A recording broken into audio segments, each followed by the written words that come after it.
The vessel this morning was seized in the North Atlantic pursuant to a warrant issued by a U.S. federal court after being tracked.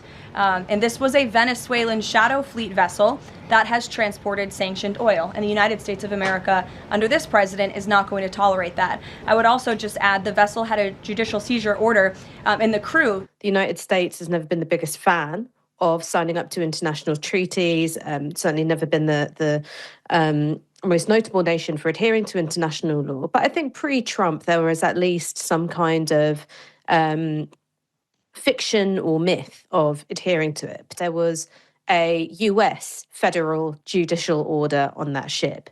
Now, maritime law is quite clear about the circumstances in which a ship can be seized or boarded.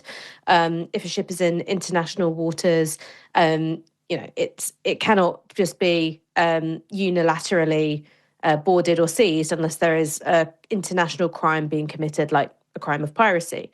As you pointed out, the sanctions which have been imposed on Russian oil and various forms of trade with Russia, those are not sanctions in international law, right? Those are sanctions in UK law, US law, and other participating countries.